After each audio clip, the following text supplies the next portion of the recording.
I think we're broadcasting live on YouTube too here, fellas, ladies and gentlemen. But I may be goofing up here a little bit. I am screwing up on the recording. It's not seeming to record right. I don't know how to get around that, but I'm not going to wait. I don't think I can allow others to continue to be held up here. So, welcome Nikki, Michael, Paul, and Ahmed, I think. We are. I am Charles Stewart. I'm in Texas. Hey, Nikki, good to see your video.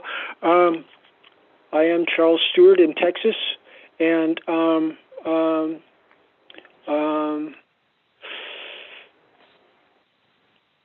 this is the 8th of February, 2021, and we're recording on YouTube. Our basics. We like to open with a word of prayer here. Chaos and confusion plagues us, and the higher spiritual forces of the universe can frequently cause the chaos and confusion to dissipate, and so we like to open with a word of prayer to the traditional Christian God of Israel. And here under True God Yahweh Jehovah of armies, please bless our efforts here as we attempt to promote a more perfect union, a more righteous union under the spiritual laws of the universe for honorable people coming together and promoting your holy kingdom of truth and justice and peace on this earth. The biblical book of James speaks of the perfect law of liberty. Please help us to realize that the opening sentence of the preamble of the U.S. Constitution document that says towards a more perfect union, these are concepts of perfection that cause our U.S. Constitution document to be linked back to what James was referring to as the perfect law of liberty, which we comprehend to be the Torah laws of Israel, which has been preserved in the common law of England and America, which is part of the Constitution also under the Seventh Amendment. Please help us to carry on with this honorable tradition honorably. The forces of evil are strong, and please help us to be courageous. Please help us to bring honor and glory to you in everything that we do. In the name of your precious Son, Jesus Yeshua, we humbly pray these things. Amen. Thank you all. Opening agenda items. Number 1, 2A, conference hosting and scheduling. Yes. Our right-wing conferences are being organized on Monday in this evening, and I'm going to skip to 2B and welcome everybody to our right-wing conference organizing here, where we're planning on having less heated debate. It's a more friendly environment where there's less contention on fundamental philosophical issues, and we're moving forward in a more right-wing focus on what we're indulging here, and so. Yes, 2C, the Supreme Court, yes. And it sounds like somebody else is trying to get in. Nikki, yeah, she lost connection and there, okay, I brought her back. Welcome back, Nikki.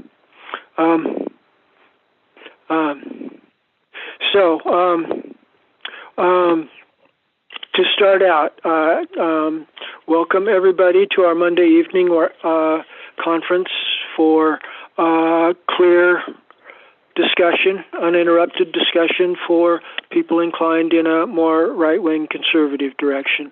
And moving on to agenda item 2D, I would like to ask everybody if there's any new cases that they would like to place on the docket for our Supreme Court of Law. Has anyone got a case that they would like to bring before our court here? Anybody? Just curious, Charles. Chris, you made it in. Good. Go ahead, Chris. Yeah, I was wondering what the time frame to have one docketed and perhaps heard by a grand jury, either on the record or by our oral arguments, if the case may be. What would that look like? Well, as it's going right now, I'm kind of flying by the seat of my pants with all this, and it's very loose and informal. If you and there's a number of cases. We've got 5 cases on our docket thus far, and we move forward with them as time and opportunity allows for us to. I could go ahead and put you on here if on our list of cases that are being brought before our court, and if we never get to it, that's okay with you. Then that's okay with the rest of us. But we can certainly prioritize as you're moving forward and you start needing things to happen. We can start prioritizing it even more seriously. Would you like us to put your case on the docket here for the next agenda announcements? Well, I certainly don't think it would be inappropriate to do so, although we certainly cognize with clarity that the wheels of justice turn slow unless it's very inconvenient. Right. Well, and that's in the de facto system that you and Paul and a lot of people are trying to work through. I dare suggest if we just get a little bit of elbow grease going here, we can probably make some things start happening real quick.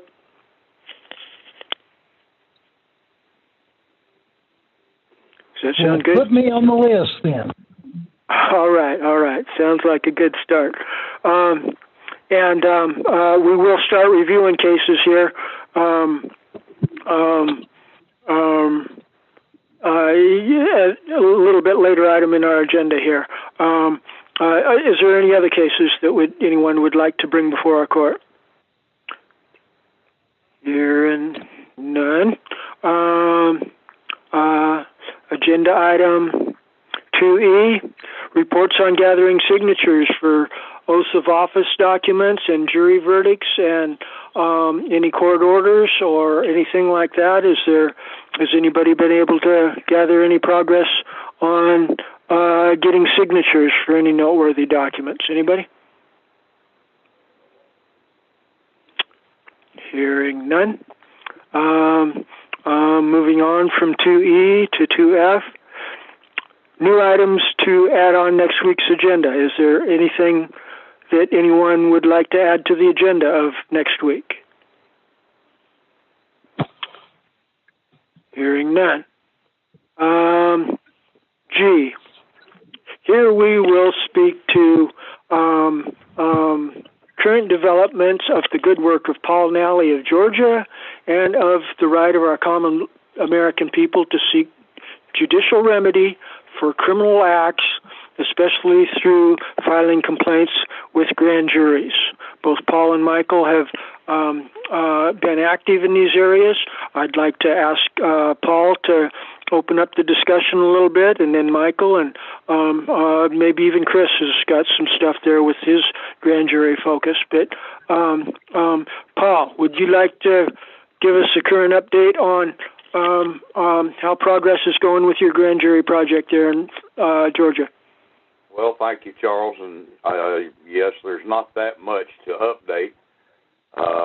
First, let me inform Michael that Garland Favorito and his group have gone down into South Georgia, down on the coast, Coffee County, and they have filed a suit down there concerning that county not certifying its election results.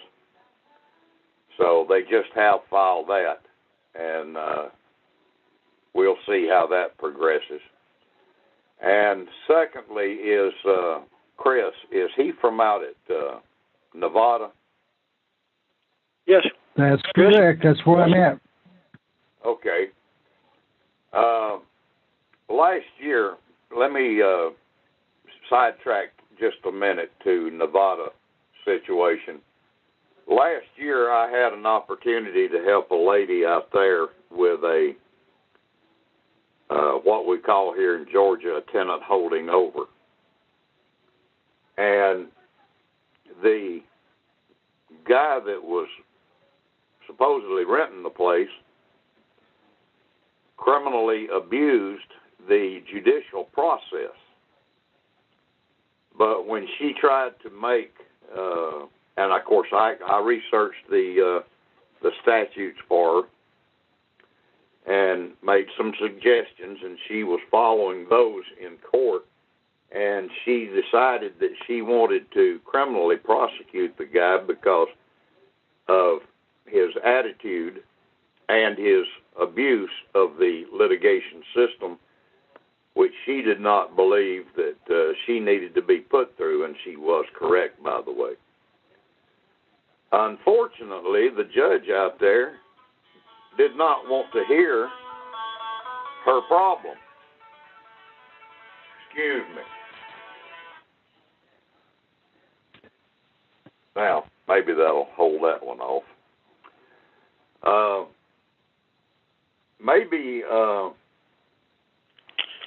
I don't know, I'm a little bit hesitant to be telling folks what to do in their own states, but one of the best ways in the world that I can think of to get deviant people off of one of the best ways to prevent persons who have antisocial attitudes from creating disharmony and discord within any social structure is to bring a criminal prosecution when there is evidence. Now, I don't mean go out and just criminally prosecute people when they haven't done any, when they have not committed any criminal acts.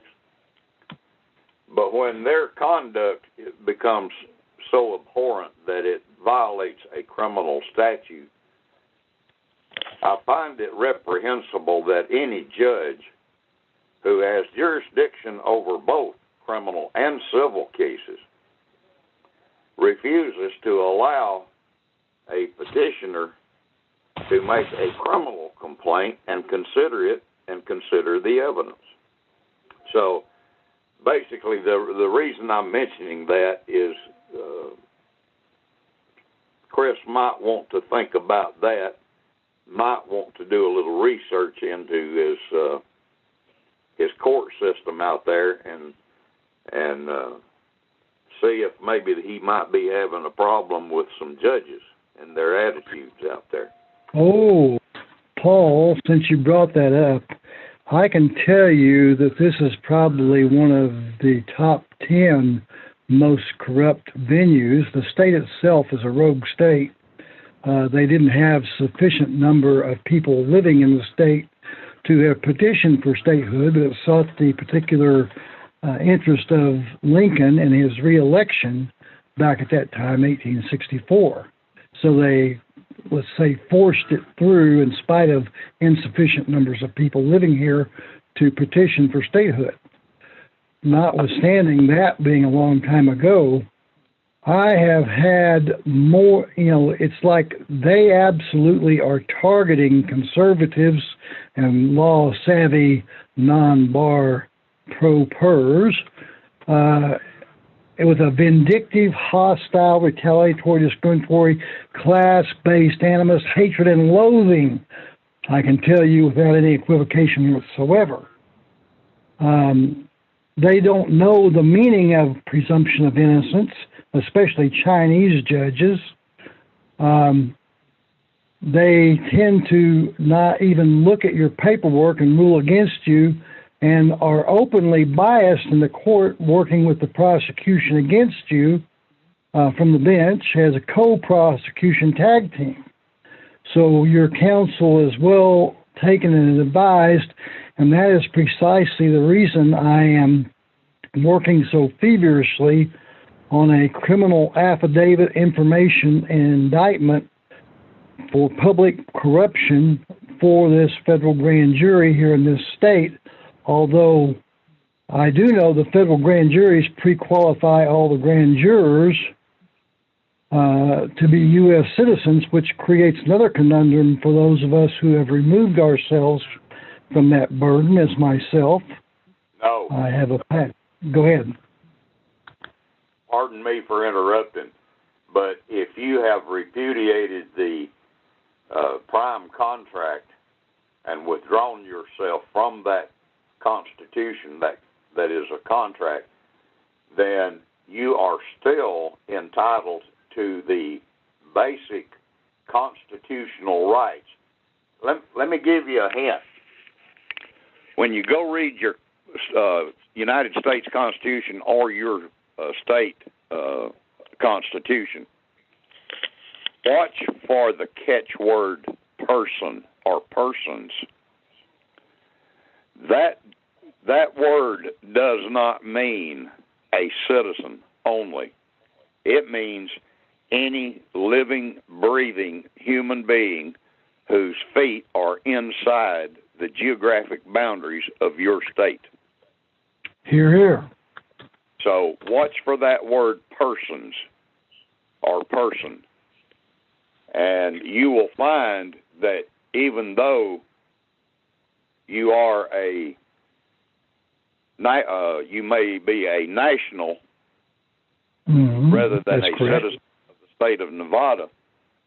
Rather than a citizen of the state of Nevada, the fact that you're in Nevada, your body is in Nevada, you are still entitled to any right, privilege, or immunity that is granted a person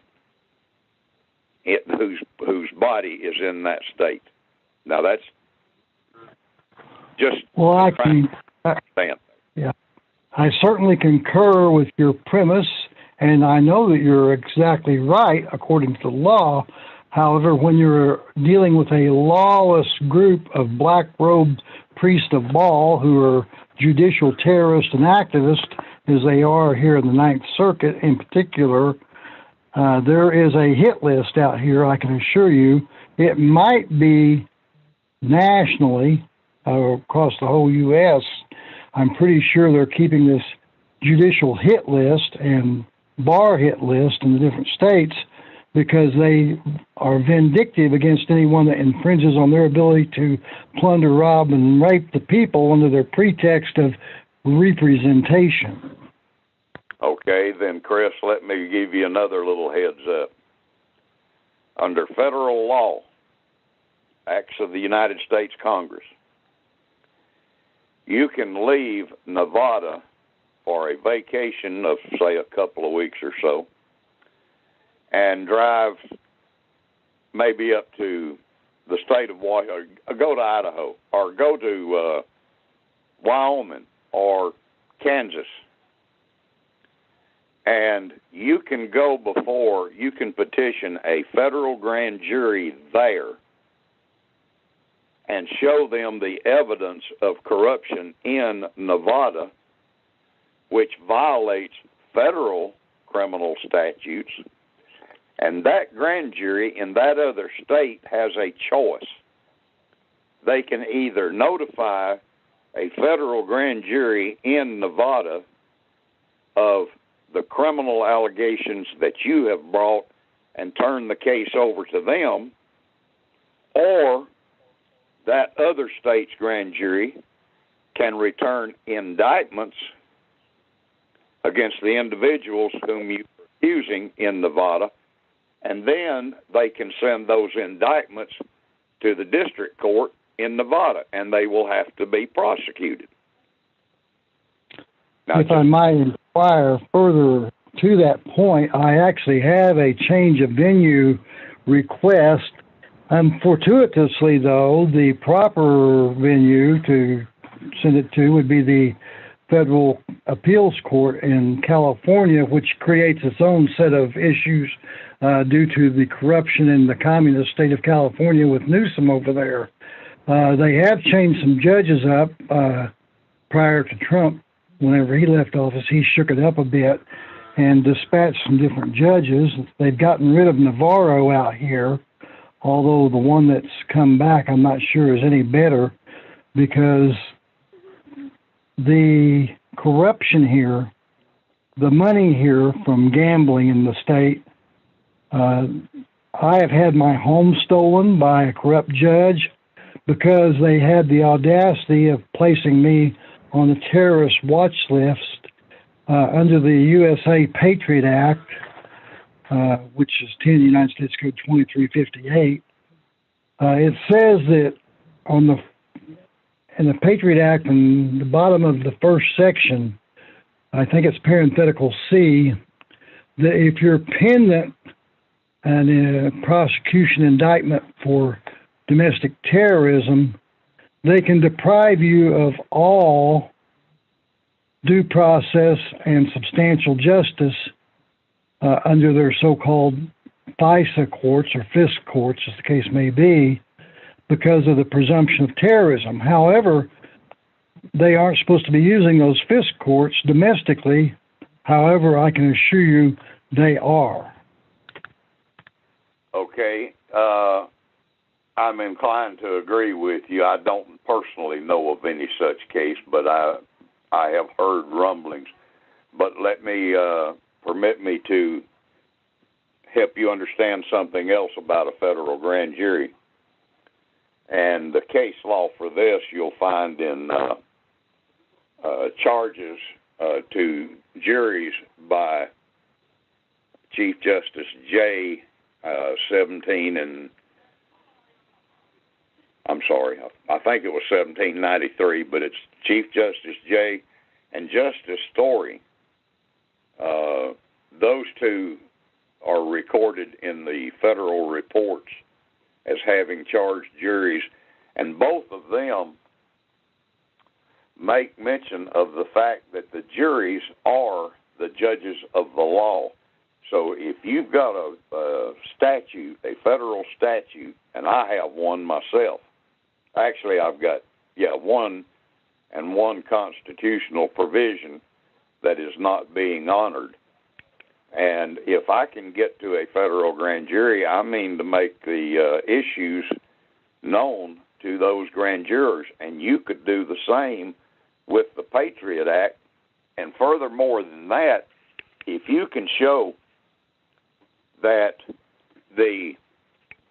either the United States Congress in the language that it used to enact a statute, or the practice to which that statute is being put, either way, if either situation shows a subversion of the law and it being turned to an instrument of plunder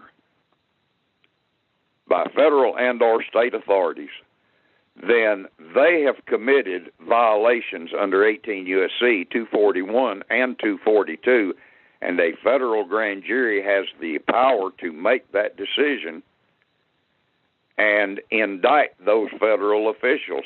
Plus,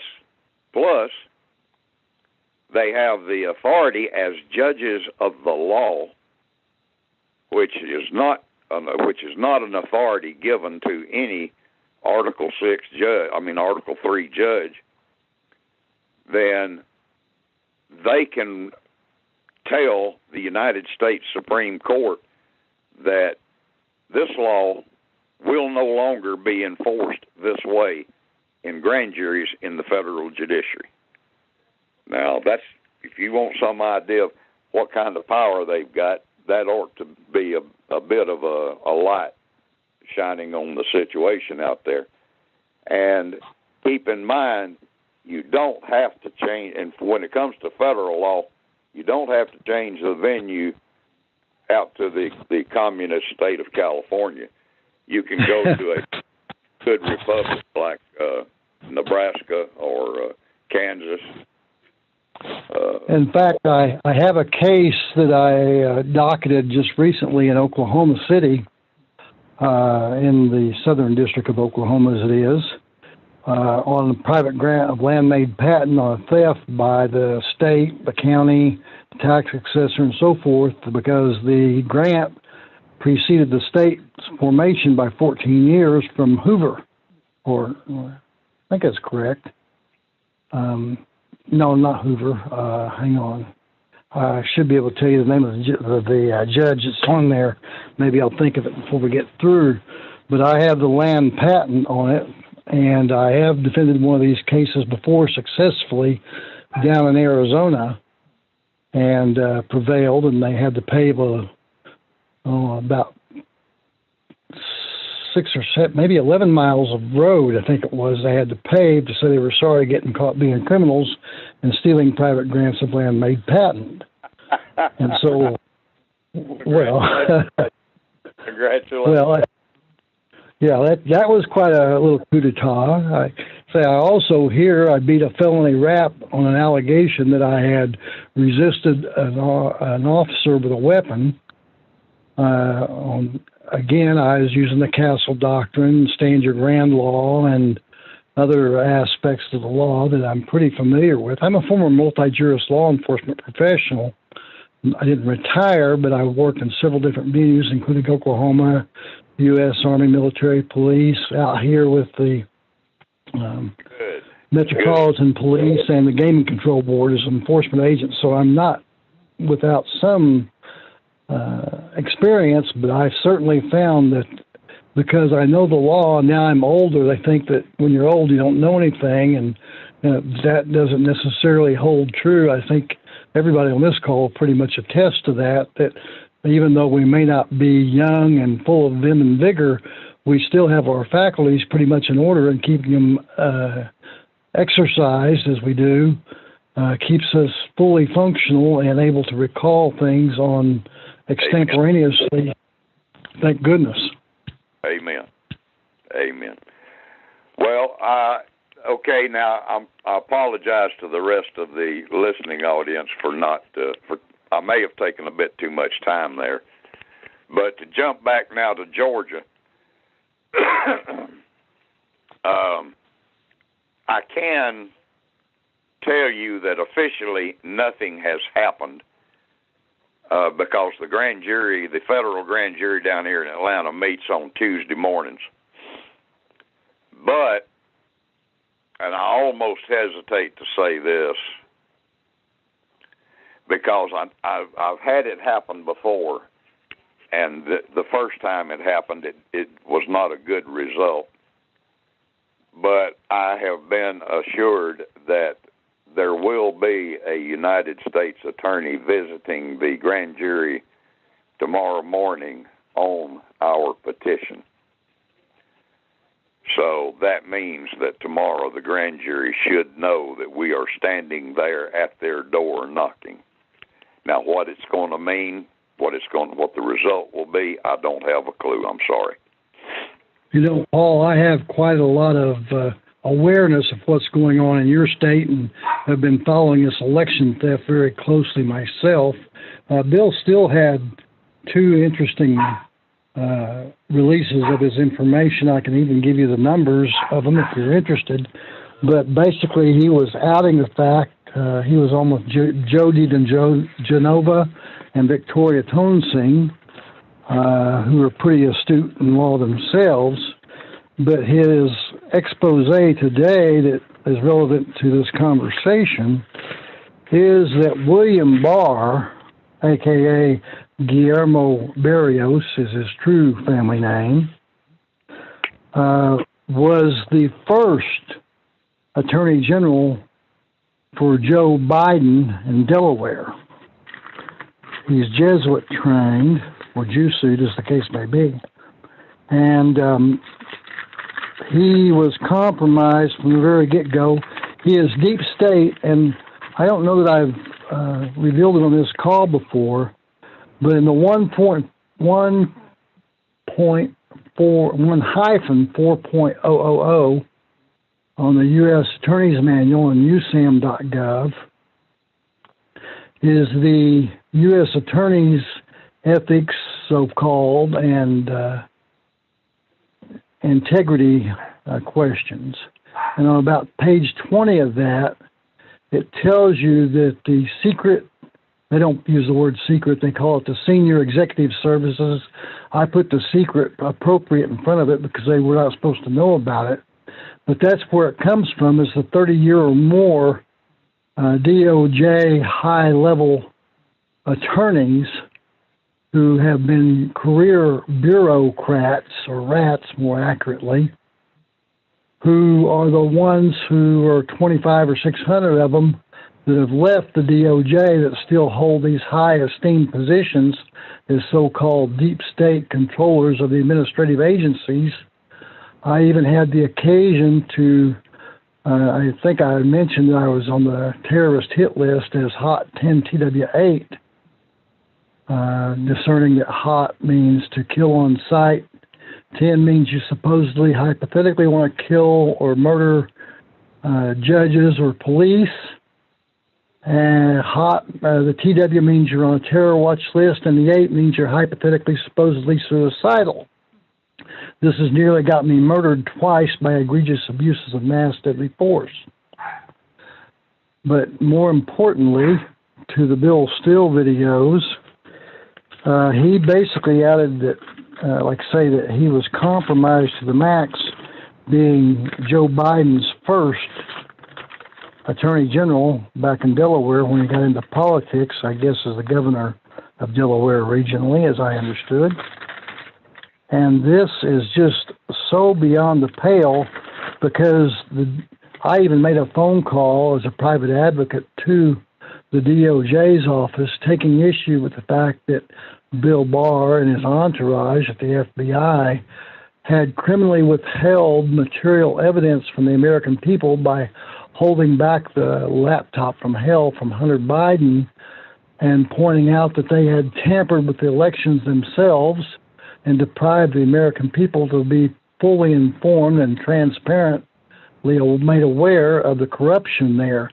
And because he was conflicted and biased, that made him criminally liable for obstructing justice under color of the chief counsel for the Department of Justice, and therefore he was incompetent to be sitting in that position.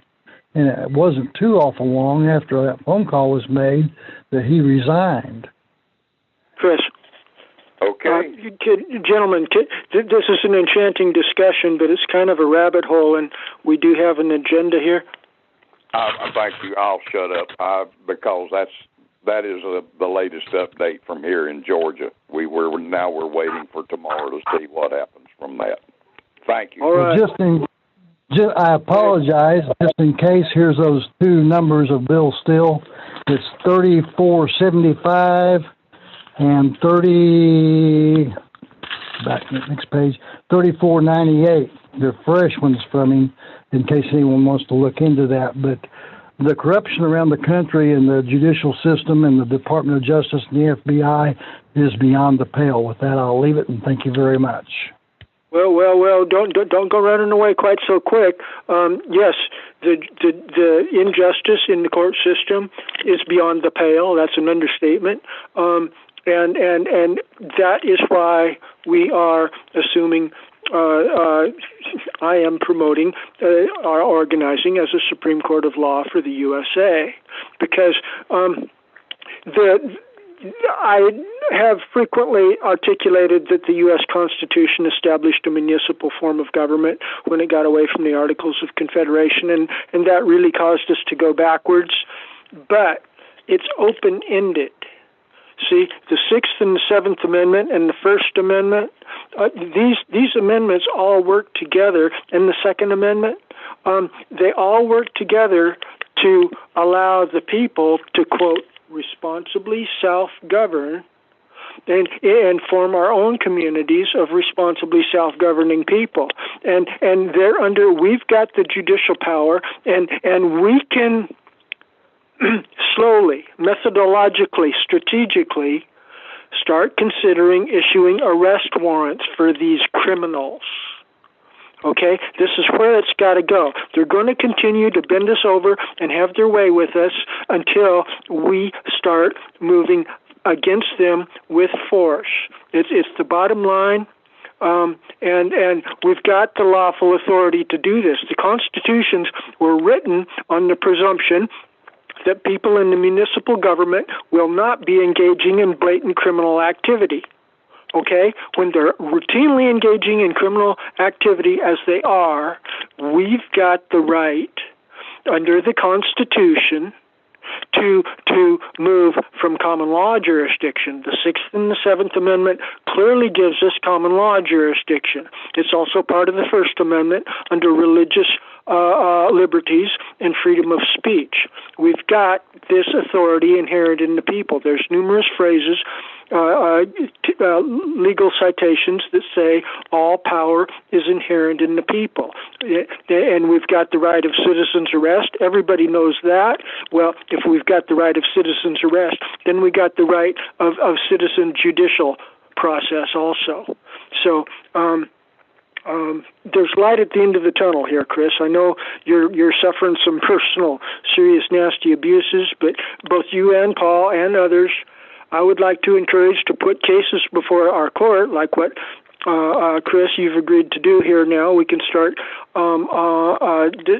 focusing with you as a regular agenda item more specifically in your case, and we've already got Paul's case here, and I'd encourage others to do that too. But as we're talking on this, I'd like to encourage Michael. Michael hasn't had much to say yet, and Nikki, or I believe Ned, if I've got his name right, from New York there, I'll back off and allow Paul or anybody to take the microphone there. Anybody?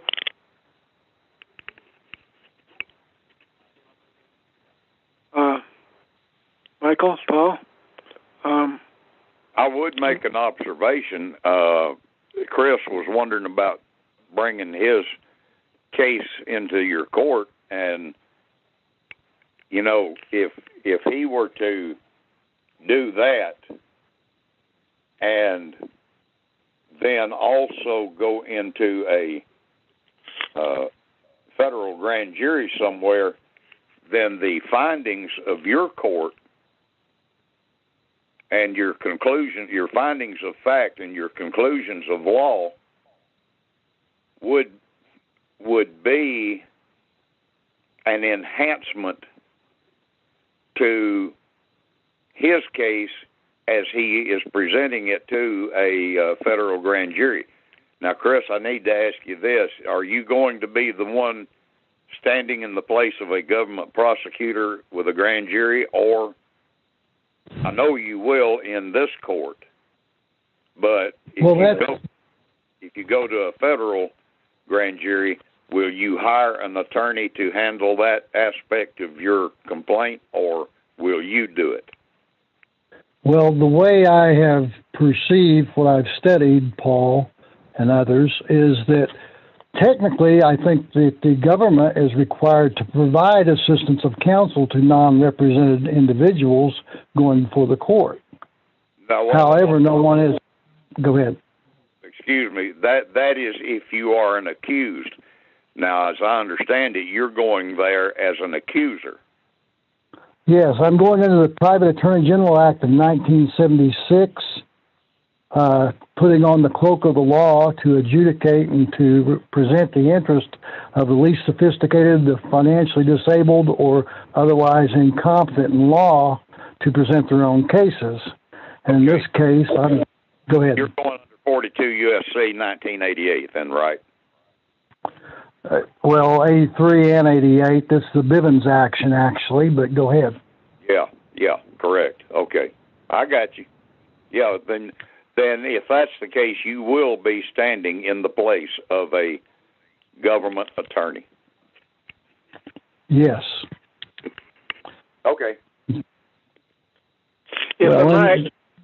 That's a better position anyway, when you're in control of the prosecution of your case. Did somebody else want to say something? If I may, Michael in Florida. Michael, yes. Today, I just have a news item. I know the news item is, 2H or 2G, something like that? We can take liberties here. It's a small group. Go ahead, Michael. Yeah. This is really important. Today in the state of Arizona, the state Senate was in session to vote on a resolution to find the Maricopa County Board of Supervisors in contempt. And they failed. It did not pass. It was a tied vote. What? 15-15. Yep. There was a traitor. There was a traitor involved. A member of Senate named Boyer. Boyer promised to vote yay, and he voted no. So. Anybody check his bank account at the close of business today? There were some other intrigues in that particular Arizona case. You find pretty good coverage on that on Steve Bannon's channel, but they had Mark Finchem, I believe his name is. I could be wrong on the first name, who is a state legislator there or a senator. And he was saying that the county board of supervisors there in Maricopa, in particular, after they had challenged the jurisdiction of the state Supreme Court and the legislature to order them to produce, pretending that the created could be greater than the creator, had then tried to go to get an injunction to stop them from arresting them for failing to comply with the legislature or the state Supreme Court's ordered compliance with the discovery and being able to examine the machine. Yeah, that was on last Friday when they did that. Right? I believe that's correct. It might have been Saturday, but I think this morning was when they had, over the weekend, is when they reported they had put in the request for the court to intercede and give them a reprieve from being arrested.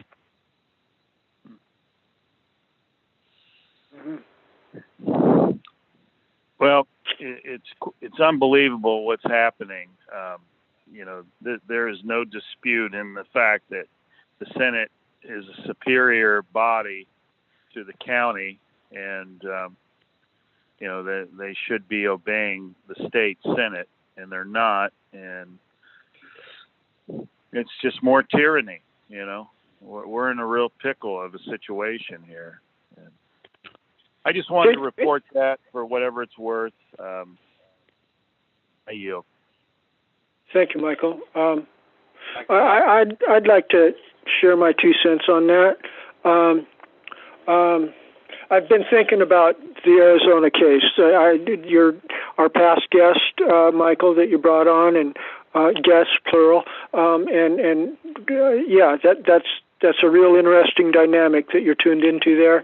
But my humble opinion, my research indicates that the source of authority over the county commissioners is not to be found in the United States or in the Arizona State Senate or the Arizona State House of Representatives or the Arizona Supreme or Appellate Courts. The source of lawful authority over the county commissioners is the precinct captains or the justices of the peace of each of the precincts, which are the political subdivisions and constituent assemblies of the county.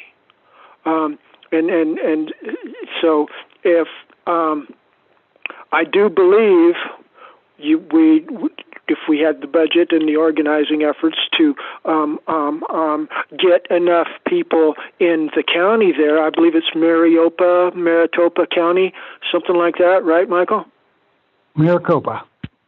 Yeah. If we could do some boots on the ground, getting concerned activists to assume the temporary vacant positions of Justice of the Peace for their precinct jurisdiction, and just don't even care what everybody else thinks. Just do it, put it in paperwork, and shove that in front of both the commissioners and maybe the state Supreme Court, asking the state Supreme Court to issue an order to the county sheriff and others to remove the corrupted servants from office, or do whatever else is necessary in order to bring justice to this dispute, then we would be in a position of power. Then we would be under organic constitutional law instead of Roman Empire municipal certifiable insanity. Anyway, just my thoughts there. I yield. If I may, Charles, I'd like to ask you, where would that authority be found, or where would that authority originate for the constables to enforce and have power over the state senate? I mean, the county board of supervisors. Where is that found, that authority and that power? May I? Paul, please go ahead. Thank you, Charles. First thing you want to do is look at your criminal statutes, determine which statutes have been violated by the acts or the omissions of the Board of Electors,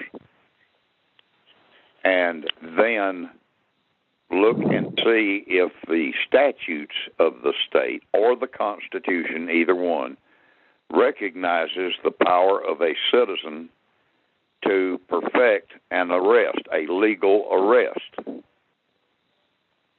Now, if you find both of those, then any citizen, including a constable, will have the authority of contract law, Constitution, or in one of the codicils to it, which is a statute, to make the arrest regardless of what the Senate or the House of Representatives or the office of the governor does in the state of Arizona. Now, do you understand that concept? Yeah, I do. If I may, I'd like to follow this through step by step and exhaust it to its finality. So let's say we do that. We find the citizens willing to arrest the Senate. And this is hypothetical. I am not planning a strategy, nor am I proposing a strategy. I'm asking these as questions. Hypothetical. We gather the people necessary to arrest in Maricopa County, the Board of Supervisors. Yeah.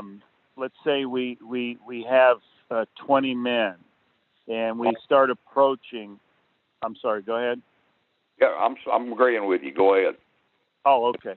And we approach the Senate building, and we're about to make our arrest, and then the state patrol or the state police show up of Arizona, and we have a standoff, which is a very likely scenario to happen. And all the participants going into this know aforetime that it is likely to happen, that there would be, a confrontation with the de facto authorities, law enforcement authorities.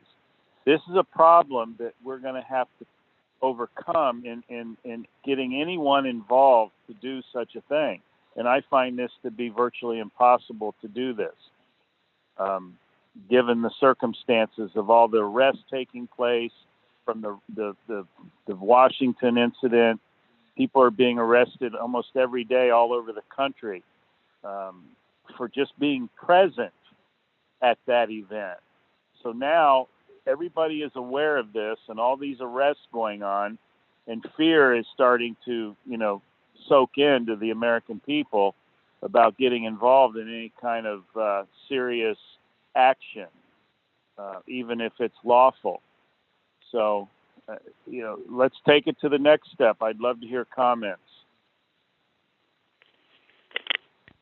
I yield. Thank you, Michael. I was going to respond to Michael a little bit. It's my grasp of the law from my studies and experiences in law enforcement that actually the coroner is the highest law enforcement officer in the county as opposed to the sheriff. Now, when you bring in a policy man, the police, that is, who is an administrative position appointed by somebody rather than an elected sheriff, there's definitely some equivocation about that. But the constable, in fact, they combined the constabulary here with the Metropolitan Police Sheriff's Office as one Sovietized unit. And the constable is supposed to be an office of the people, an elected office, as opposed to the usurped sheriff's office by the contractual terms of their employment and payment agreement and the subject to language thereof. Why do you say the coroner has more power than a sheriff? And it's just some of those little nuances that through my studies I've come through. The coroner may have oversight over the sheriff, especially when it comes to the determination of cause of death, and that might be where that superior arrestability comes from. Let me share a little something with you here in Georgia, and you might want to check your Nevada statutes. Here in Georgia, there's a statute on the books that says only the coroner has the authority to to take a warrant for the arrest of a sheriff. Now, I'm not going to start arguing the constitutionality of that language. However, that language does not interfere with the right of a citizen to arrest an offender in his presence. So, in the state of Georgia, so what if the coroner is the only one who can seek an arrest warrant? A citizen can arrest a sheriff legally. That is still a right of a citizen of the state of Georgia. So I would ask you to go check your state's, the language, the verbiage used in your state statute and see if it might be similar to Georgia. Just because a statute says only the coroner can seek an arrest warrant for a sheriff does not mean the same thing as the coroner is the only person who can arrest a sheriff. That language is not synonymous.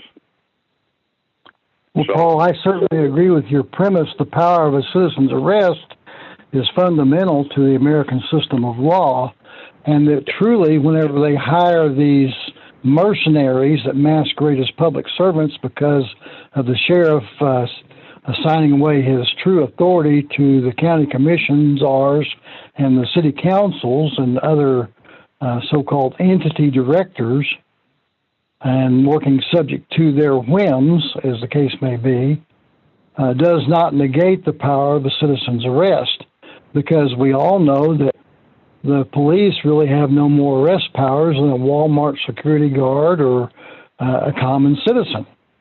And they're still culpable, liable, and suitable for their actions if they act outside scope, sphere, and color. Yep. Phyllis, I do believe we got distracted from the issue that Michael raised back in Maricopa County, or whatever the county name is. And Thank you. Yes, and this is a good discussion you guys are having about citizens' arrest and the power to arrest the sheriff, and I do think it's very less constrained than what Chris is visualizing, and more like what Paul is saying, especially when you recognize citizens' arrest. But back to Michael's issue about the vote counting fraud in Maricopa County, Michael was using words there, I do believe, that indicated state police and state highway patrol possibly confronting a group of activists that were getting prepared to arrest people at the state level. I believe Michael said Senate. and I think that is an unnecessary extrapolation of the problem in Maricopa County. Sure, the Senate has not done their duty as is required, but it's best to address one problem at a time. And the real source of the problem is there in Maricopa County with the commissioners and their failure to conduct responsible vote counting process for the citizens of the community there. And so if Michael could rephrase his parameters of his concern about confronting the powers that be, I think we need to take the state police and the state highway patrol out of that proposition and focus the proposition that Michael's trying to seek remedy for in a more tight county level manner there. Does that sound good, Michael? No. The picture I drew was a very probable hypothetical. If a group of men, citizen activists, were planning to make citizen arrest of a board of electors, Senate or county board of supervisors, rather, not electors. They're being called county board of supervisors. The equivalent, I guess, is county commissioners. That's what we call them here in our county in Florida. But I'm trying to draw an accurate scenario, a hypothetical scenario that could possibly happen if your concept strategy was employed, Charles. That's what I'm trying to go through here is your plan to remedy the situation is to, occupy vacant offices of town constables and peace officers in Maricopa County. Let's assume there are vacancies. Let's assume both constable and peace officers have vacancies in Maricopa County, and you find these men to occupy these vacant offices, and you approach the Senate building, or they approach the Senate building with the plan to, enforce due process. We're going to assume that there was a common law court held, and a due process hearing was made, and it was found that the county board of supervisors are in contempt of justice, in contempt of the people, in contempt of the Senate, and you go and attempt to arrest them. Hypothetically, it is immediately likely that law enforcement will be there to stop you. And my question is, what is your next step? How would you, take it to the next level, and what would happen? What would you propose be done if they show up and there's a standoff and they're on the steps of the county courthouse? The law enforcement are at the top of the steps, and the peace officers and town constables are at the bottom of the steps. What would you say then takes place next? Because that is likely. If you would pause more often so we could go step by step, the manner in which you're framing the proposition continues to focus on the Senate, which is at a state level, and I got no comprehension of why you're insisting on involving the Senate in what should be just purely a county level jurisdictional problem. Can you explain your position there? I said the county board of. This most recent summary, you were again talking about the Senate, I do believe, sir. No, I said they were in contempt of the Senate, and the citizen arrest was going to be of the county board of supervisors. Okay, maybe I misunderstood. You misunderstood. That's okay. I yield. Go ahead. All right. Well, when we recognized, pardon me. I thought Paul asked for the floor. I yielded. Did you have something you wanted to say, Paul? Yeah, I can address his scenario. by a reference to Georgia. But here again, what I understand and know here in the state of Georgia does not necessarily apply in Arizona, but it may. Now, if I and 10 of my friends were to go down to our Board of Elections, to the supervisory board, to place them under arrest, then we have every right to do that. That is a right, guaranteed. I agree.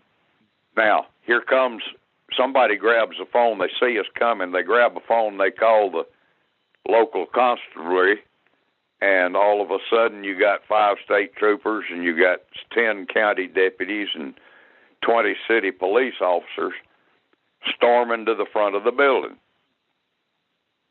That is not a problem, because in Georgia, you look at those officers and say the men and women inside that building are under arrest. And we are turning, in conjunction with the commandment of Georgia Code Title 17460, we are turning custody of them over to you right now. Now, what you're doing when you do that in the state of Georgia, you are putting those officers in a quandary. And the reason it's a quandary for them, not for you, because 17460 tells them you will take custody of those bodies. When another citizen places another person under arrest and turns custody over to you, you got to take custody. And you have to transport that arrested individual to a committing magistrate right then. Not 72 hours later, not 20 hours later. Right then. I don't care if it's 2 o'clock in the morning. You go get a judge out of the bed. Now, what happens if the law enforcement officers look you in the face and say, we ain't going to do it? That is precisely the essence of Trezevant versus the city of Tampa Bay, Florida. Well, then you look them right in the eye and say, you're under arrest for violating your official oath of office, and that's going to get you 5 years at one of Georgia's plushly appointed long-term residence facilities. Okay, if I may briefly just make a statement. In this current environment of political hostility and instability, that yes, will probably cause a shooting match to start. Well, not if you're not armed. Well, if you're not armed, that's correct. Yeah, it probably would cause you to be arrested, though, or asked to leave, and if you refuse to leave, you'll be arrested. And then that, in turn, gives you the authority under federal law to have every law enforcement officer plus the Board of Elections supervisors to be arrested to face a criminal allegation in a due process hearing on probable cause.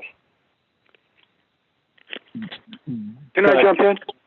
I might also point out that if you decide to go unarmed, it probably would not be a bad idea to find all of the high buildings and have some snipers standing by just in case. That's worst case scenario there, Paul. Purely as a self-defense measure. Right. I'd like to jump in. Please allow me a little space here.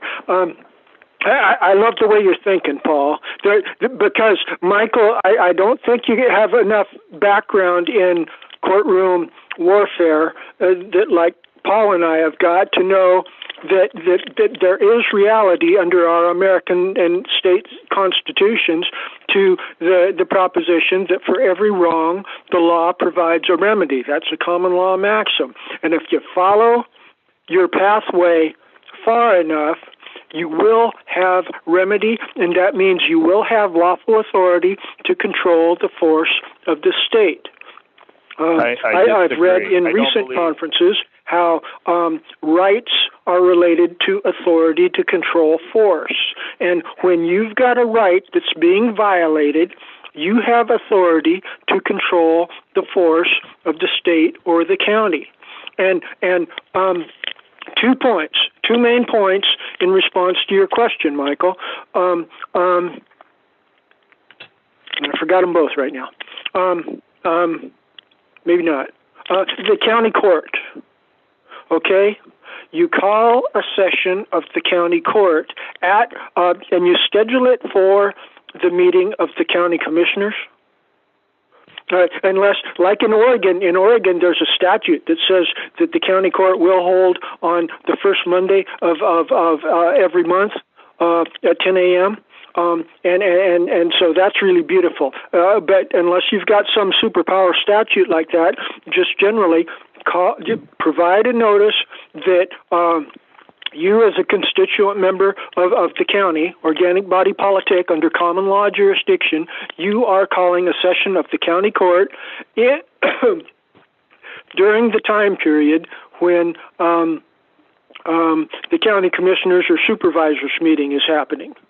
Okay, and you put out the word to all of your supporters to be there, because we're going to take the commissioners. You see, the commissioners have a limited jurisdiction. They've got a municipal jurisdiction, which is an inferior jurisdiction, and the only reason those commissioners or supervisors are in place. The only reason those commissioners or supervisors are in place is because the people are not regularly holding their own county court common law governing body sessions. And so when you call a county court meeting, and they usually have opportunity for comments and questions up front, that you get your 3-minute opportunity to speak there at the start of the meeting, and thereunder, you send them the paperwork up front, and then you move for a position for opening comments for the 3 to 5 minute comment, and you say, I'm invoking the county court common law jurisdiction to try a judicial complaint against, what was there, 30 commissioners there, maybe try 20 or 25 of them for corruption, maybe a few of them are halfway decent people, but anyway, you can bring the judicial process right there. You can also summon the sheriff at the same time. You can stack so much on top of it that it never resorts to arms, Michael, is all I'm trying to say. I yield. Well, I never said to bring arms. I was simply drawing a hypothetical. If you're going to go to a county board of supervisor meeting to make a citizen arrest, you're going to immediately encounter the sergeant of arms in the meeting, which is usually it would be the sheriff. Is the sheriff deputy? Yeah. Well, you can summon the sheriff himself. This would be a big event. You would issue a notice to the sheriff to appear. I had her out, and while we were out, and the young guy was there. We were talking. Oh, Chihuahuas. Huh? Yeah, and she was playing with Goofy, and she was playing with Coyote. We've got somebody. All of a sudden, a lady is talking in the background. Sorry about that. Oh, that was Chris. He had some background noise. I think he's muted now. Michael? Yeah, go ahead. You are correct. You will run into a sergeant at arms or a security officer. And as we all know, God bless them, they're dumber than a box of manure. All they know to do is what they're told to do, and they don't even know who has authority to tell them what to do. That's right.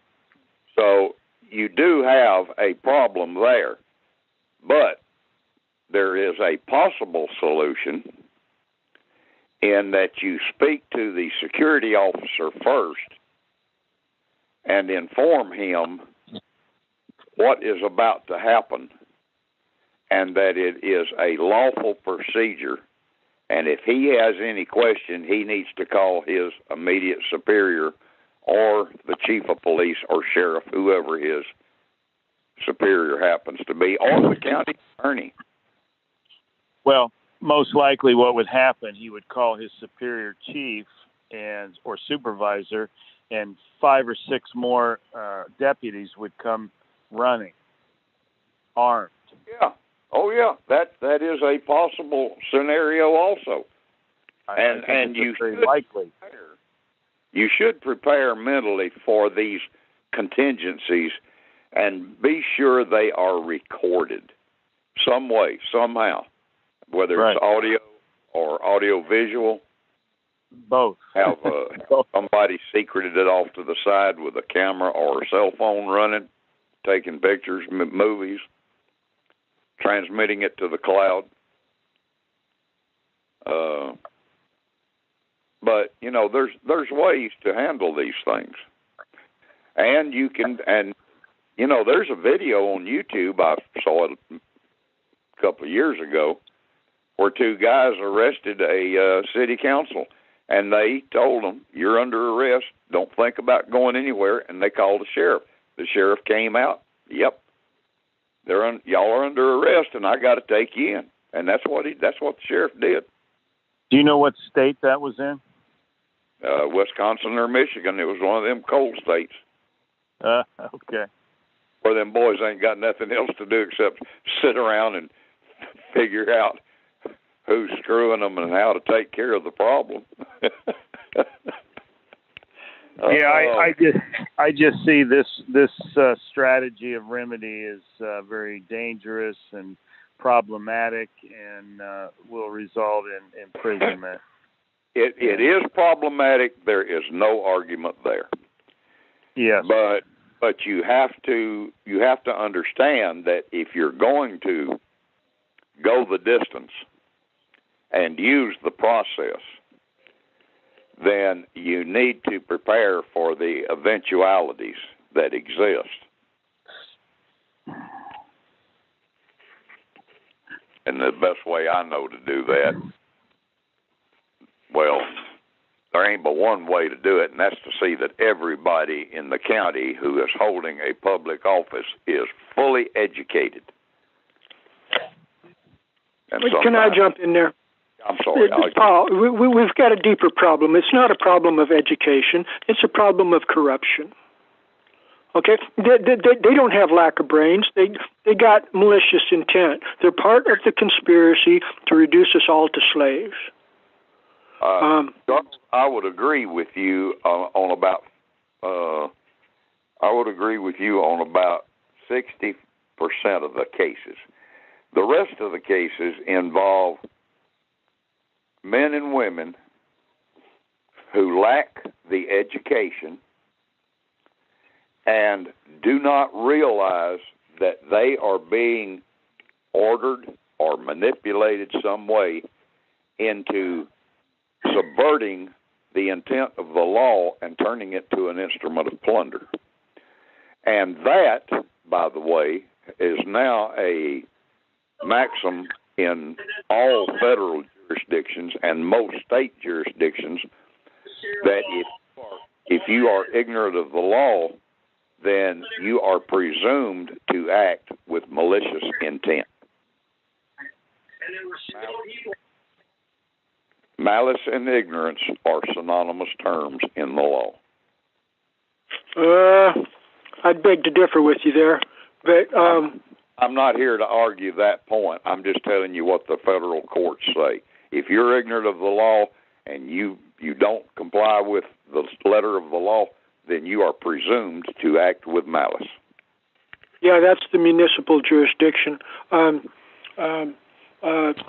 Malice is an issue of fact to be decided by the jury based on evidence on the ground in the situation, and statutory readings of specific code sections are not able to decide whether or not malice exists. But back to Michael's issue, if I might pursue that worthy issue further, and I'm diverting even more broadly from our general agenda, but this is a good, healthy discussion, and I want to keep it going unless there's objection from anybody.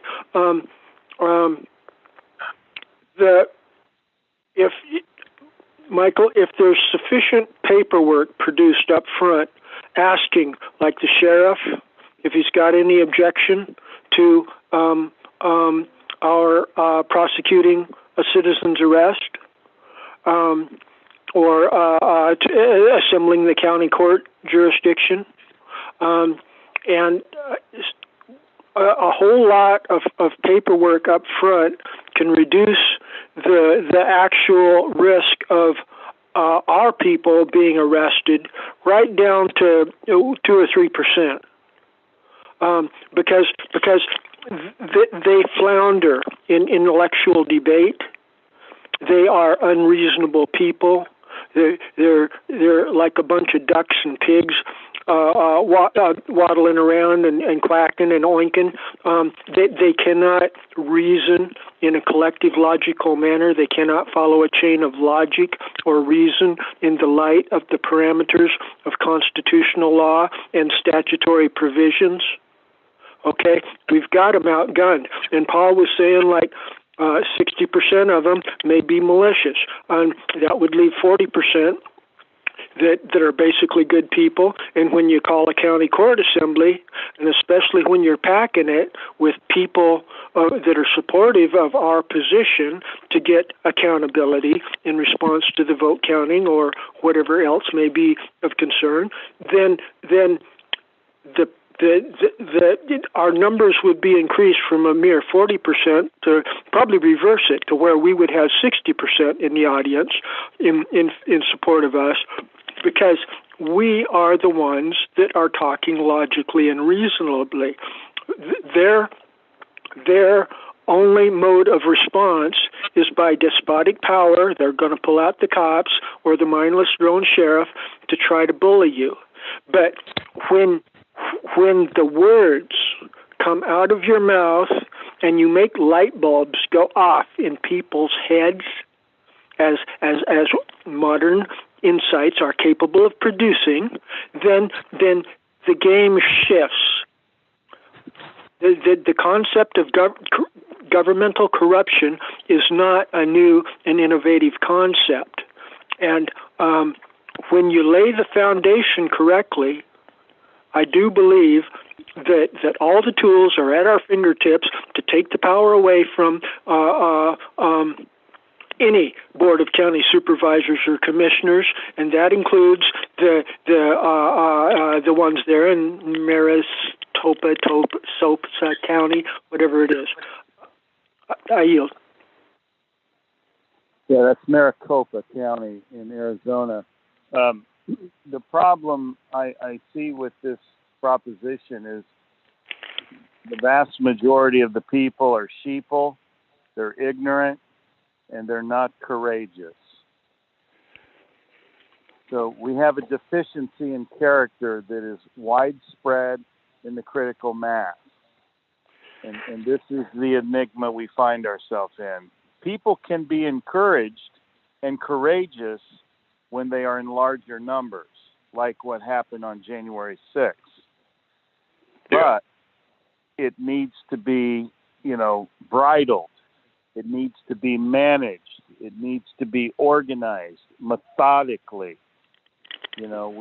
We cannot expect. I can't imagine any sheriff, after a group of citizens has come to him and asked to arrest the entire board of county supervisors, I can't imagine any sheriff agreeing to do that. Nowhere. I don't care how much paperwork, how much evidence you have. I just don't see that as a possibility, even remotely. Mike? It would depend on the sheriff. It would be real good to exhaust the pathway of peace with that sheriff by sending him paperwork up front and saying that there's serious problems here, and we want to know what side he's going to be on. Well, I can't disagree with that. That would definitely be a proper, strategy to take, a proper step to take. But Paul had a question too. Yeah, Paul. Well, Paul. Actually, I have a point. Actually, I have a comment. If you go to a sheriff, you can't ask him to arrest unless you show him the evidence. Now, what you can do is you can go to a sheriff. Now, keep in mind the hierarchical structure of superiority here.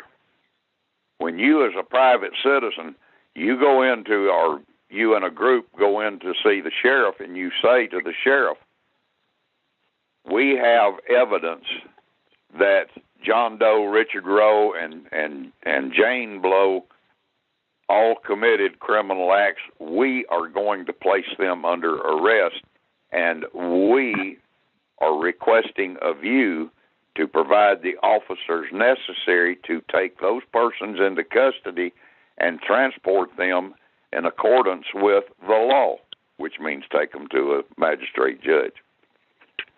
Now, that's what you have the authority to do, and that is the way it should be handled, because the sheriff at any given time in the history of a community may not know that any crimes are being committed. He may not have seen whatever you saw. But, right, but we're talking about Maricopa County, the Board of County Supervisors, the crooked election that just took place. Let's keep the scenario realistic. Okay. Then real world time. In that case, if I were a citizen of Maricopa County and I knew the Arizona law, and let's just say for the sake of argument it's the same as Georgia law. Yes, sir. Then I would go to the I would first try to get 5 or 10 men or women to go with me, preferably all prior military, so they've got some combat training, and go to the sheriff and say, we're placing this Board of Election Supervisors under arrest, and we're charging them with violation of Arizona Code, blah, blah, blah, and we request that you have your officers on site in sufficient number to take these people into custody and transport them for a probable cause hearing before a judge. It's just that simple. Now, here comes the complex part. What if the sheriff says, well, you're crazy as hell. I ain't going to provide officers to take custody of people. Them's good upstanding citizens. Well, right there. His probably his buddies. Well, yeah, you and I both know that to be a fact. They are buddies. Can I jump in? But then that's where you place the sheriff under arrest. Yeah, I'll yield. Thank you, Paul. That's the punchline. That's where it's got to go. We got to talk about it all gets down to force, and the sheriff controls the force for the county. And further, in the confrontations, you're talking about, Michael, on the front steps or something. The most powerful offices in the land is a general jurisdiction judicial office. Okay, that sheriffs in old common law, sheriffs also had the judicial power, and they ran the county court, the Shire court. The Shire is the county, but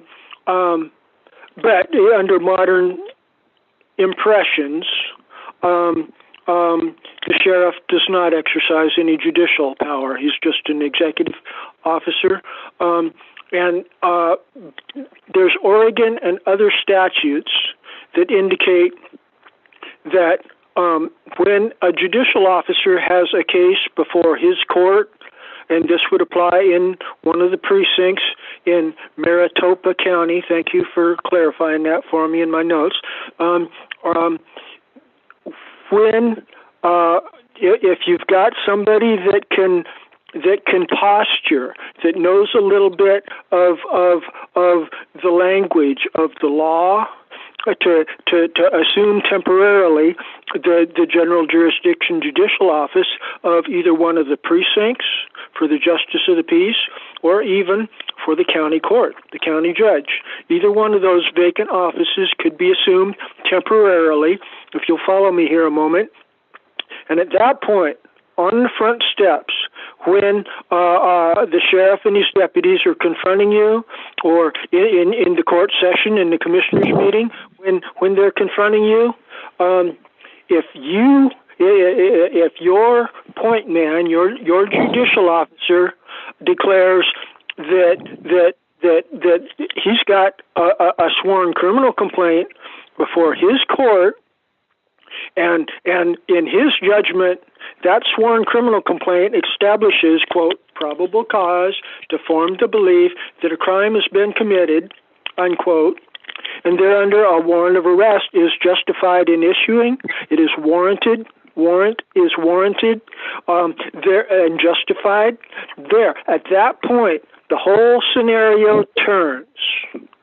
Okay, because the Oregon statutes and other statutes declare clearly that the judicial officers, when they've got a case like that before their court, they've got the authority to command the obedience of every person connected in a case, in any matter to the case before them, in every matter appertaining thereto.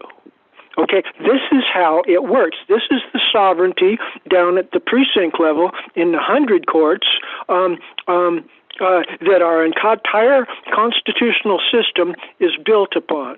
And if you send them letters up front asking them about these things, like I've done in my constructive notice of treason document that's right here, and the self-governing communities document, those two documents that I've been talking about before, if those were placed in front of the Maricopa County Commissioners and the Maricopa County Sheriff, the foundation would be laid to pull something precisely like this off and move forward with it.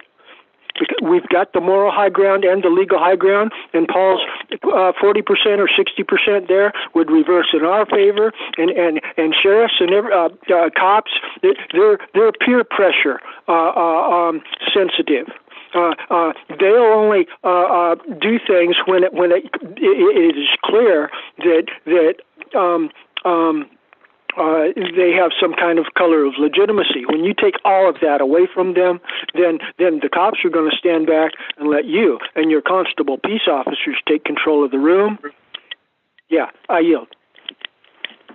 Thank you. And Michael, let me point out, Charles just brought up a darn good point there a minute ago. These board people are probably not elected to their positions. They are probably appointed. And if that's the case, then the appointing authority is probably whoever the commissioner or board of commissioners is for Maricopa County. So you could take your people, rather than go perfect an arrest, you could go to the commissioners, the board of commissioners, and tell them, you are going to fire them now, not 6 weeks from now, not at the end of their term. You're firing them for cause right now, and you're going to need to appoint immediately their replacements. What about that? I believe they're elected, Paul. I believe these county supervisors are elected. Okay, I mean that was just a thought in case they weren't elected. Yeah. But if they are elected, then arrest is the next proper. Well, actually,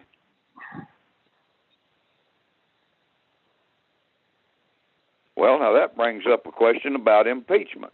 does the legislature, does the House, not the Senate, but the House of Representatives in Arizona, have the right to impeach any elected official?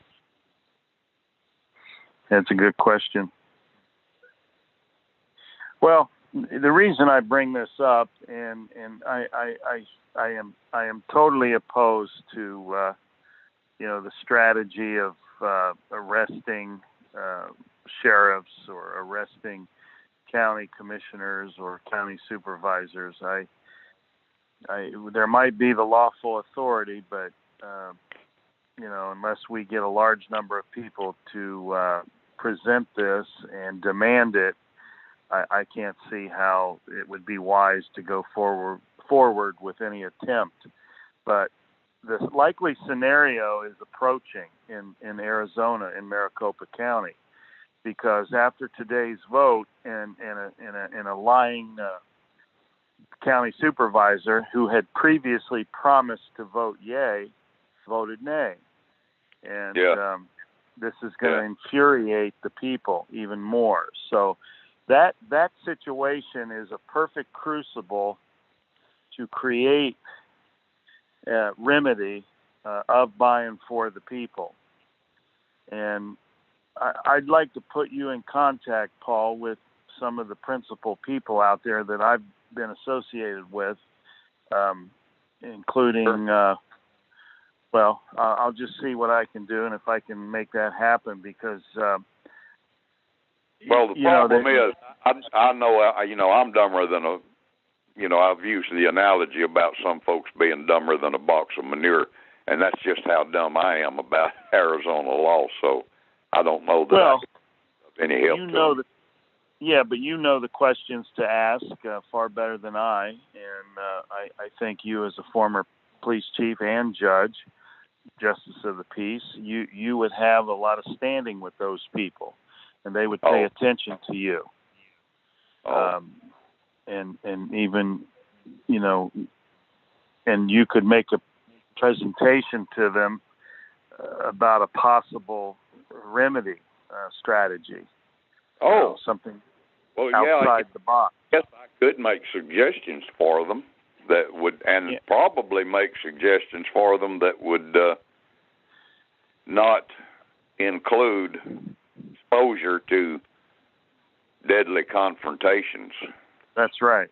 I think, and let me ask you and Charles both, and Chris, if you're still on here, what about the Senate of Arizona calling up the grand jury, petitioning the grand jury to hear the matter? Oh, boy. Yeah, you're opening one heck of a can of worms there, son. Now, can they do it? Absolutely they can do it. They can go tomorrow morning, those senators who voted to contempt, they can go to a grand jury tomorrow morning and they can show a grand jury, here's the law, here's what these board of electors did, and it's a violation of this law. We're asking you to indict them. Yeah, they can do that. But once a grand jury starts down a road in investigating malfeasant conduct, nobody, and I mean nobody, controls where that grand jury goes.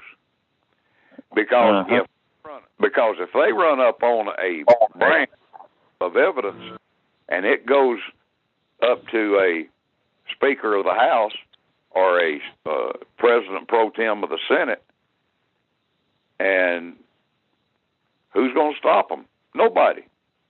Yeah, but Paul, here's the problem. In the current state of affairs, we've got judges and prosecutors manipulating the grand juries, steering them away from criminal evidence. Well, that's because grand juries are ordinary citizens. Bless their heart. They're dumb. Ignorant. That's the word. They are ignorant of their laws. They're ignorant of their duties. And they're ignorant of the fact that they are the second most powerful entity in their county. That's right. We know that, and we know it to be true, but they don't, and they lack knowledge. They need somebody. They need somebody to teach them. And this is where you come in. That's a situation where you need a strong black robe regiment. Right. But this is where I feel you could be very valuable. As a former judge, justice of the peace, police chief, you could be put in contact with one or two of those senators. One of them in particular that has really been very vigorous. And you could persuade him of their power of petitioning a grand jury. Oh, yeah, I can show him how to do that, all right. And I really think that would be their best strategy at this point in time. Well, you're probably correct. That would probably be, given the present set of circumstances, taking that board to a grand jury, yep, you're right. That would be the way to do it. And somebody like you with common law knowledge could be used to steer the petition of the grand jury and steer the procedure, the entire procedure, and keep the judge and the prosecutor out of the room when the evidence is being presented. Yeah, I could explain all that to him. And there's plenty of law and precedent to enforce that. Yes, there is. But it's rare that someone like you would be enabled to be in such a situation. This is a very unique scenario that's happening out there.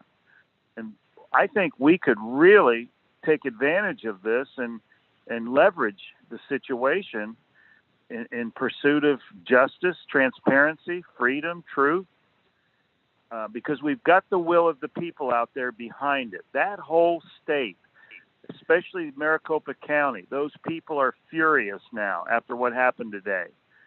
And this is an opportunity on a silver platter, I believe.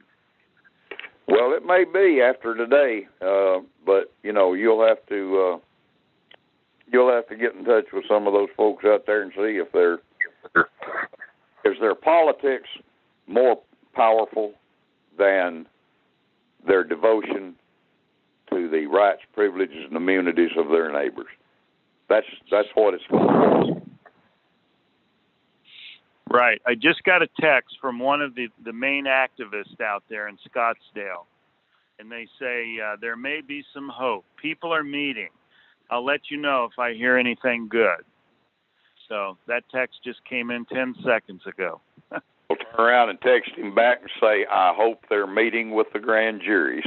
Yeah, right. Can I jump in, gentlemen? Yeah, go ahead. Thank you. I think it's a major bottleneck to try to convince grand juries formed of 14th Amendment slaves to bring forth an indictment. I think it would be much more productive. There's obviously all kinds of activists in Maricopa County there that are quite concerned about this particular issue of corruption in DeVote County, I do believe. And if they can just certify that they are willing to volunteer as grand jurors, then at that point you've got your own grand jury to move forward with, and maybe the de factos will entrench and will not recognize it, but I dare suggest the law is on our side if we mount a position like that, and there's at least a 50% chance that will take traction and move forward because they've still got the process of going through the jury trial. So they can prove it wrong. That all they need to do is respect our own formed grand jury to invoke the process that really could be invoked by just a criminal complaint from one of us, but now we got a grand jury together, and Oregon says only 7 people are needed for a grand jury. But if you go with the traditional patriot goofy way at 25, it sounds like there's probably over 25 activists that are concerned about this in Maricopa County, and whatever the number is in Arizona for grand juries, if you had that threshold number of people willing to sign on and to say that they are volunteering to act as grand jurors, and they believe that whoever the vote counting supervisor is guilty of fraud and needs to be removed from office directly, then that would provide you with your threshold numbers to get the machinery rolling. And I want to touch on one other thing real quick while I got the microphone. You don't need to make arrests. All you need to do is remove them from office with whatever force is necessary.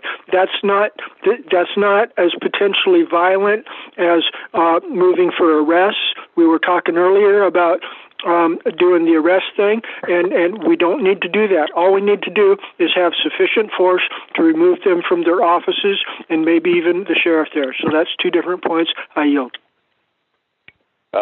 Charles, that is an excellent suggestion about removing them from office rather than indicting them. And that did work here in the state of Georgia back in 1953. That actually happened where a grand jury ordered the governor to remove a sheriff, and that's exactly what the governor did. I'll yield. That is a quo warranto. Quo warranto plugs in. Yeah, like private attorney general. It's all related. But you see, you have your citizens have the authority to convene themselves as a unincorporated association. So right there, that is protected under the freedom of assembly, peaceable assembly. And then they arrive at a decision, and then they either send it directly to the governor or they march on the courthouse and get the grand jury and say, look, we have made a decision. We want them people out of office, and you need to make it happen right now. Well, got to understand, everybody sitting on that grand jury is a neighbor to everybody on the other side. They're not about to offend their neighbors. They don't care about that politician. Yeah, the politician might be a neighbor, but he's one. I'm a juror, and I'm sitting here looking at 20 or 30 of my neighbors out there telling me that they're ticked off. I got to do something. Yeah. So then grand jury gets in on the thing, and then they also say, okay, governor, remove them. They send the governor a presentment and say, remove these people now, and the governor will have to remove them. I don't know a governor in any state that's going to buck a grand jury. Well, if I may, in regard to the... Yeah. Were you finished, Paul? Yes, I'm sorry. I yield. Oh, okay. In regard to the proposal of holding a citizens' grand jury or a public grand jury of the people, common law grand jury, trial by jury, or however, how would you describe your proposal, Charles, briefly? Well, the grassroots, spontaneous, natural right to form committees of judicial inquiry. That's essentially what a grand jury is. I've talked about judicial inquiries before. Well, what would the official procedure be? Would it be a grand jury impaneled by the common law rights of the people? Let me switch phones here real quick. You're Can you hear me? Yeah, you're loud and clear. All right. Thank you. My battery just about went dead. Mine is too. Well, I got backup cordless phones here. I switch them out.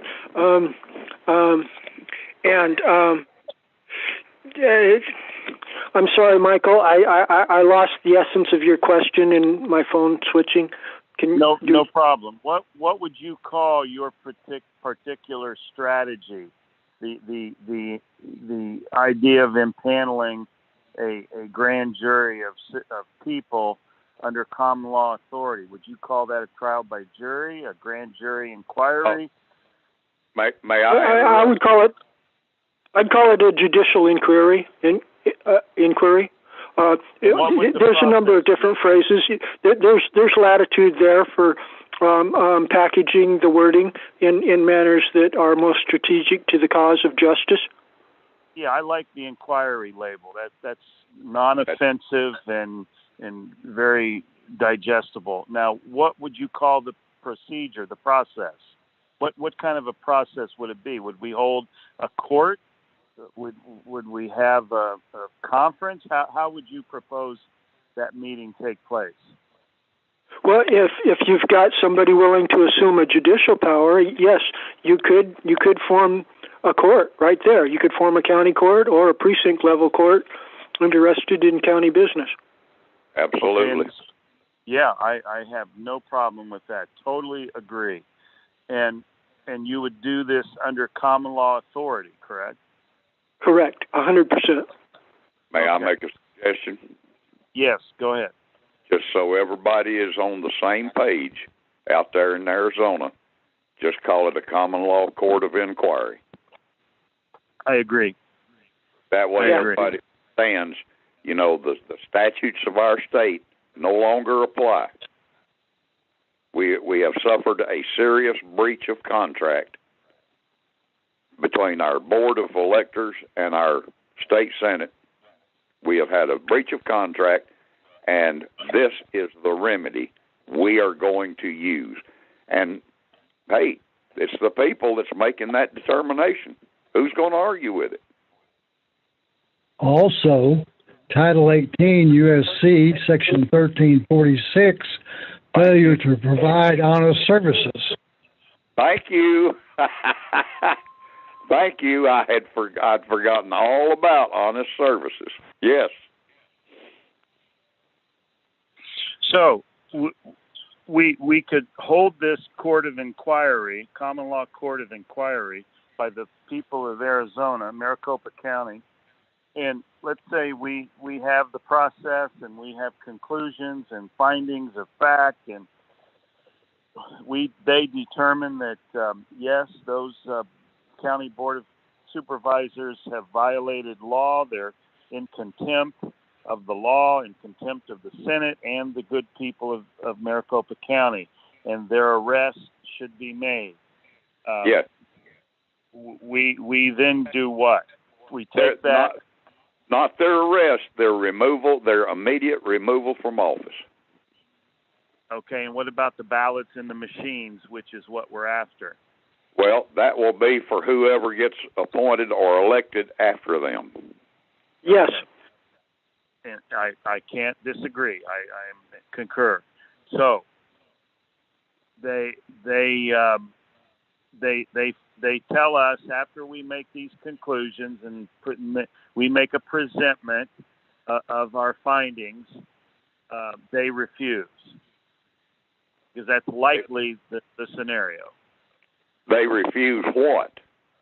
To enforce our findings in our adjudication. You mean the governor is going to refuse a group of, say, and now when they do this, keep in mind they're going to need to have a number that they are representing, whether it's 50 or 100 or maybe 5,000 citizens gather and say, yeah, this is what we want to do. We want a common law court of inquiry to come to a determination of facts and issue conclusions of law and put it down in writing and send it to the governor and tell the governor, remove these people for cause now. Right.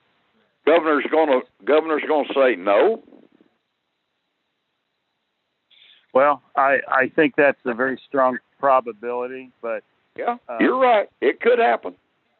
Yeah, but then that's when those 5,000 people go to the statutory grand jury and say, not only do we want the Board of Election Supervisors removed for cause, we want the governor now removed for cause.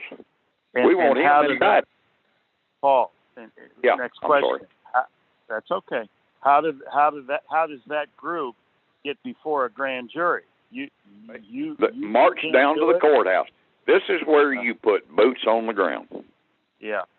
Well, I can't disagree, and that should be an attempt. But I think simultaneously there should be a statutory effort in the de facto court petitioning for a grand jury by the Senate, by the state Senate. Well, yeah, you're right. You're right. The Senate is the one who has the initial responsibility, but you and I both know they're all politicians. They all know you can't control a grand jury when it starts, and they're all scared as hell of a grand jury. Yeah, but it would get I think it would get great publicity. I just sent both of you guys, Paul and Charles, and Chris, I don't have your number, but I just got another notification from the people out in Scottsdale. There's a live radio program on right now, and John Brakey, the guest that we brought on a couple weeks ago, is on live on a radio show out there in Arizona, and they're talking about, what's their next step, the remedy path. So he's filing charges or filing a complaint tomorrow. He's got some pretty big money behind him, and he's hired a lawyer to file some kind of a complaint against Maricopa County. He has won cases in the past against them. Well, so you need to let that guy know, if you have a communications with him, tell that attorney, do not file this in a civil action, in a whatever article courts they have out there. Okay, tell him to take it as a criminal complaint to a grand jury of Maricopa County. Okay, if I can expand on that, I was going to say, if you go civil, then it becomes subjective, interpretive, and arbitrary and capricious as to whether they have to provide discovery. On criminal, they have no choice. They're compelled to discovery under Brady, Giglio, and other obligations. Yes, sir. Okay, well, I'll probably put you in direct contact with his attorney, Paul. I think would be of great benefit. I hate like hell. I don't know Arizona grand jury law. That's the only thing. Yeah, but he does, and you know the questions to ask him and the points to make. And I think you would be the perfect person to intervene in this situation. Well, actually, I don't need to be talking to a lawyer because I don't. Listen, let me explain something. They don't play well with others. My best friend is a former attorney. There's just no getting around that. But, and I love him like a brother, but, bless his heart, he knows even better than I do how corrupt the judicial system is, and he still went ahead and practiced law till he could retire and didn't make waves. And, that to me is sad. I got other attorneys that I know that I am well acquainted with, and I think the same thing about them. Great people, love them to death, but they're not cleaning up their house. So I don't have a whole lot of use for attorneys. But now the client of an attorney, that client needs to know what his attorney knows. And he needs to, if he's going to spend his money to hire an attorney, he has an absolute right to tell that attorney, here's what you're going to do. You take my money, you're going to do what I tell you, as long as it ain't illegal. Right. All right. Well, I'll put you in touch with John Brakey, who is the client, and hopefully you can get some points made to him. This show's on right now. It's live on Facebook, Hub Radio Phoenix, and one of the senators they're waiting right now for one of the senators to show up, and they're going to be discussing this whole thing. I didn't know if maybe you guys want to watch or listen to it. No, I think we should continue with our discussion here, Michael. I'm sure it will be worthy of review later on, but I don't think we should be distracted with a live show that may be entirely different than the good work that we're accomplishing here. And I think we're accomplishing better than what you're talking about tuning in there. Those people don't know the roots of common law. And if I might just squeeze in a little bit more. Paul, you may not know Arizona statutory codes, but you know the fundamental principles of common law, okay? And when you know the principles of common law, those are at the foundation of the statutory codes of every state. And even if it's worded a little bit differently, and in some instances it's entirely different, and it doesn't specifically provide for you, you can do judicial notice of how similar statutes are worded in other states, like the state of Georgia. You can ask a court in Arizona to take judicial notice of the statutes in Georgia that you are familiar with that govern that procedure in Georgia. So you've got a lot more persuasive authority, I do believe, Paul, than what you're giving yourself credit for. I yield. The senator and John Brakey are going to be on there. They're waiting for the senator to show up. Yeah. Phoenix. Say what? Sorry, I was unmuted. I apologize.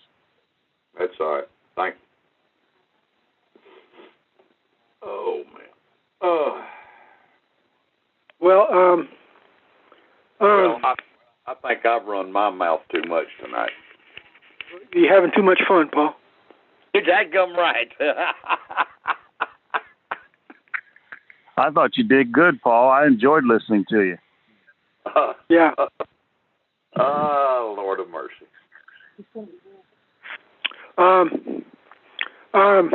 With such a small group, and Michael's obviously distracted with the broadcast there, there are a few other things that we could talk about, but I think, what time is it? It must be getting close to our 2-hour business meeting mark. Yeah. It's dinner time. Well, do you guys feel like just calling it a wrap earlier? And we're still getting comfortable with this Zoom conferencing interface, and I'm kind of unsure about whether or not I'm being recorded here. We also broadcasted on YouTube here, so I think one way or the other I probably got it recorded.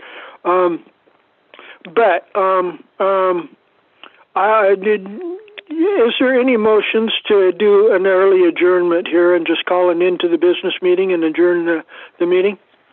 With one caveat, I would motion to adjourn, but hope that Mr. Paul would entertain my call sometime tomorrow if that's agreeable to him. Oh, yes. If I'm not in jail, you're more than welcome to call. All right. Chris, was that a motion to adjourn then? It was, and thanks to Paul, too. Say what? Yeah, I'll second. Okay. Michael, I think we can do individual polling here. Michael, do you have an objection to adjourning, or no? No, that's okay. I've got the show tuned in right now. There's 3 of them, and they're going at it. It looks like it's going to be an interesting radio. Is it broadcasting on YouTube or where? I didn't see it in my it's on cell Facebook. phone.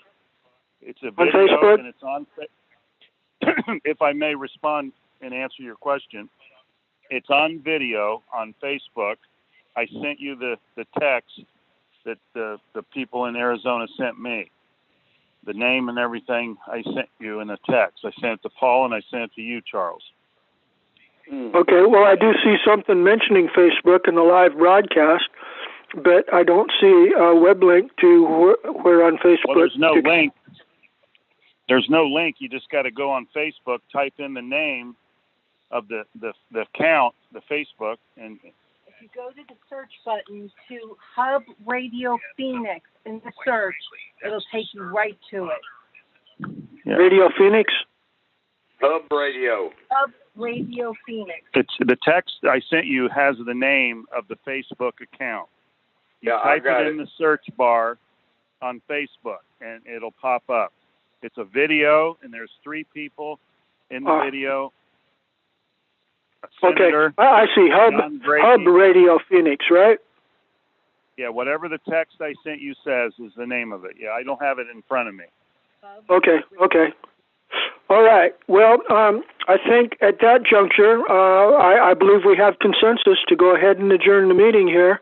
And I think we'll be more organized and more formal a little bit in the future. I think we're making good progress here, ladies and gentlemen. Hi, Cynthia. And at that point, I think we will call an end to the meeting. And I want to thank you all for participating. And we'll do it again in 2 weeks here. All right. Thank you, Charles. Right. Thank you, Charles. Good night, everybody. Good night.